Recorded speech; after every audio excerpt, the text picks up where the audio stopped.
En mi oficina funciona, yo sé quién sabe lo que nosotros no sabemos. Entonces todavía tenemos, primero, nuestros asesores de cabecera y en segundo lugar, asesores externos dándole a este tema, que nos tienen muy preocupados por varias razones.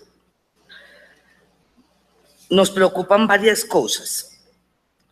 Es que el marco fiscal de mediano plazo es un criterio de sostenibilidad fiscal y viabilidad financiera.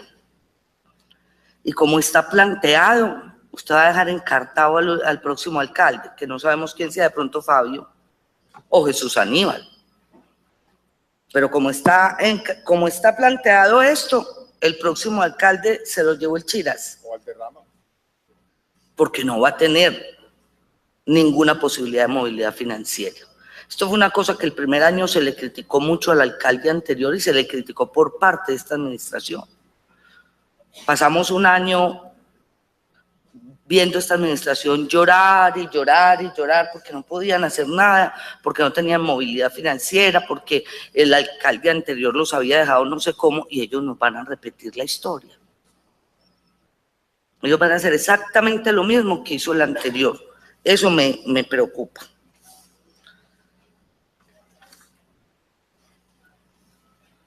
Me preocupa, aquí les gustan mucho los entes internacionales y el presupuesto de la vigencia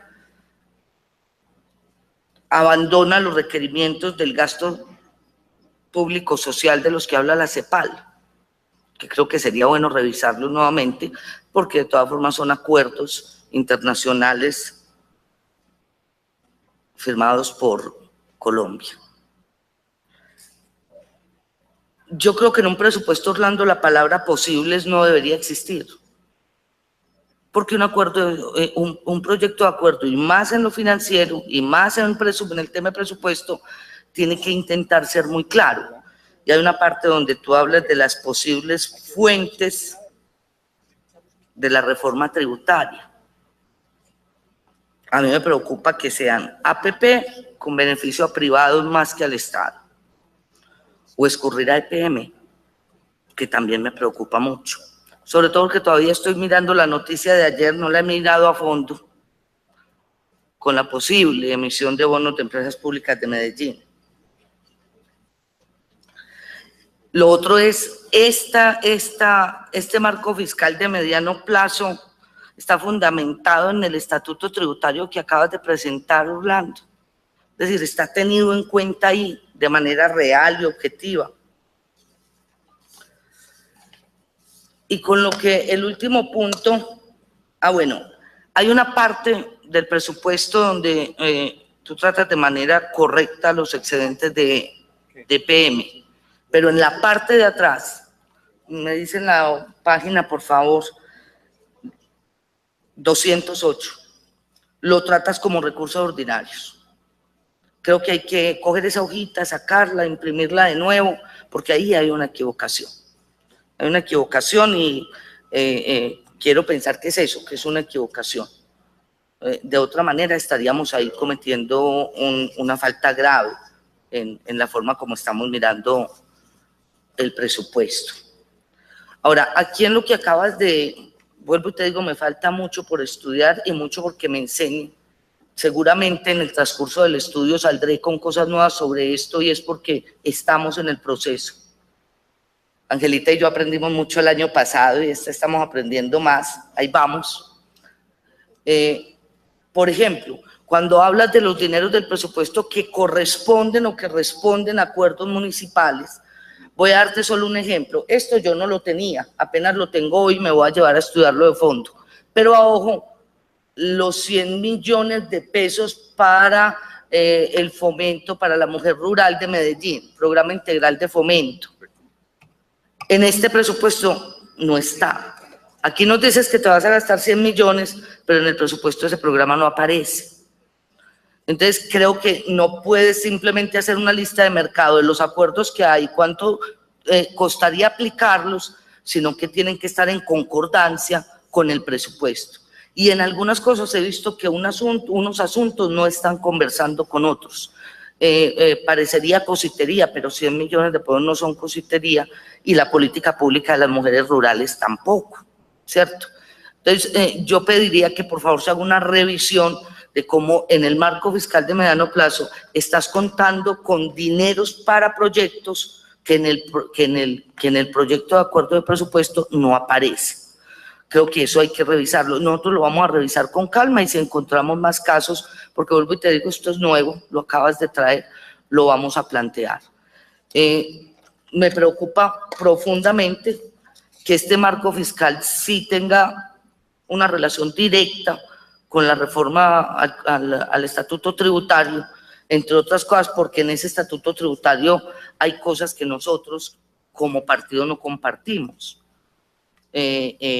Sobre todo porque vamos a ir a intentar asistir a las jornadas de estudio del estatuto, una carga muy grande sobre el predial, muy grande.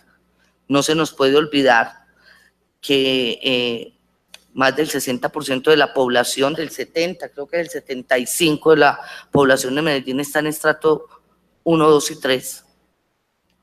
Y eso lo que quiere decir es que vamos a tener la carga sobre esos estratos que al mismo tiempo son los más pobres. Estamos estratificando no desde el punto de vista socioeconómico, sino que estamos hablando de reestratificación y de nuevas estratificaciones en los colores, en Laureles, en muchos sectores de Medellín, con un estudio económico, no socioeconómico. Y eso nos va a dejar en grandes problemas. Las exenciones tributarias, aquellos que no van a pagar industria y comercio también me preocupan, porque finalmente terminamos haciéndole favores a los ricos y a los pequeños y medianos comerciantes le estamos clavando todo. Eso es una mirada general que hemos dado, la explicaremos mucho más a fondo ahí, pero creo que hay que revisar cuál es el criterio. Por ejemplo, cuál es el criterio que estamos manejando en esa reforma, teniendo en cuenta que el objetivo fundamental y primordial de la administración pública es la generación de mejores condiciones de vida para los ciudadanos.